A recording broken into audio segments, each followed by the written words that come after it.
നടു റോഡിലിരുന്ന് മദ്യപിക്കുന്നത് പോലെ അഭിനയിച്ച് റീൽ ചിത്രീകരിക്കുക, എന്നിട്ടത് പോസ്റ്റ് ചെയ്യുക.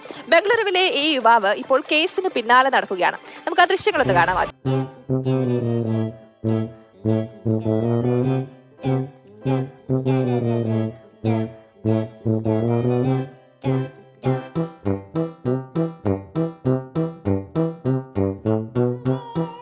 നമുക്കപ്പം കെ ബി ശ്രീധരൻ ചേരുന്നുണ്ട് കൂടുതൽ വിവരങ്ങളുമായി. ശ്രീധരൻ, ഈ വിഷ്വൽസ് കാണുമ്പോൾ തന്നെ ഇത് കുറച്ച് കൂടിപ്പോയില്ലേ എന്ന് തോന്നുന്നുണ്ട്. കാരണം റീൽസ് ഒക്കെ എടുക്കാനായിട്ട് എന്തും ചെയ്യാൻ ആളുകൾ ഇങ്ങനെ തുനിഞ്ഞിറങ്ങിയിരിക്കുകയാണോ? എന്തായാലും ആളിപ്പോ കേസിന് പിന്നാലെയാണല്ലേ? രശ്മി, നമുക്കൊക്കെ തോന്നുന്ന ഈ കൂടിപ്പോവലാണ് ഈ ഇൻസ്റ്റാഗ്രാം ഇൻഫ്ലുവൻസേഴ്സിന്റെയും അല്ലെങ്കിൽ ഇത്തരത്തിലുള്ള സമൂഹ മാധ്യമങ്ങളിൽ വൈറലാവാൻ ആഗ്രഹിക്കുന്ന ഒരുപാട് ആളുകളുടെയും ഒക്കെ വ്യൂവേഴ്സും കൂട്ടിപ്പോകുന്നത്.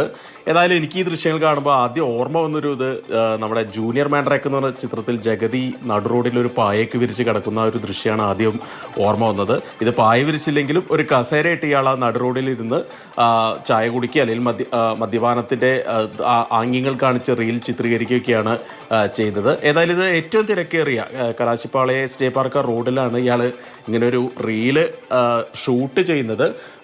ഏപ്രിൽ 12 ഇത് പോസ്റ്റ് ചെയ്തു. അതിന് പിന്നാലെ ഇത് വല്ലാതെ അങ്ങ് കയറി, നമ്മൾ ഈ ന്യൂജൻ ഭാഷയിൽ പറഞ്ഞാൽ ഈ വീഡിയോ അങ്ങ് വല്ലാതെ കയറി കൊളുത്തി. തൊട്ട് പിന്നാലെ തന്നെ ബംഗളൂരു സിറ്റി പോലീസ് എത്തി എന്നുള്ളത് ഏറ്റവും പ്രധാനപ്പെട്ട ഒരു കാര്യം. എന്താ വെച്ചാൽ പൊതുശല്യം ഉണ്ടാക്കുക, നഗരത്തിൽ വളരെ തിരക്കുള്ള റോഡിൽ ഗതാഗതം തടസ്സപ്പെട്ട് ഇങ്ങനെ ഒരു റീൽ ചിത്രീകരിക്കുക, ഈ ഒരു വകുപ്പുകളൊക്കെ ചുമത്തിയാണ് അയാൾക്കെതിരെ കേസെടുത്തത്.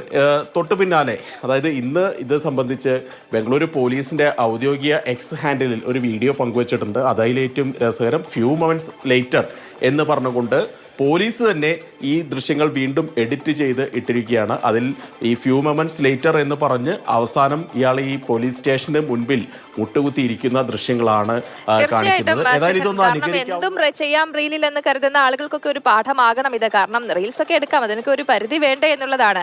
അതല്ലാതെ ഇങ്ങനെ പൊതുജനത്തെ ബുദ്ധിമുട്ടിച്ചുകൊണ്ട് ഇത്തരം കാര്യങ്ങളൊക്കെ ചെയ്യുന്നവർക്കെതിരെ കർശനമായ നടപടി എടുക്കുക തന്നെ വേണം. അത് തന്നെയാണ് എന്തായാലും ഇവിടെ പോലീസ് ചെയ്തിട്ടുള്ളത്. ഇനി എന്തായാലും ഈ ഫ്യൂ മൊമെന്റ്സ് ലേറ്റർ എന്ന് പറഞ്ഞ് ഈ കാഴ്ച കണ്ടിട്ടുള്ളവർ ഒന്ന് മടിക്കും ഇത്തരത്തിലുള്ള റീൽ എടുക്കാൻ എന്നത് ഉറപ്പാണ്.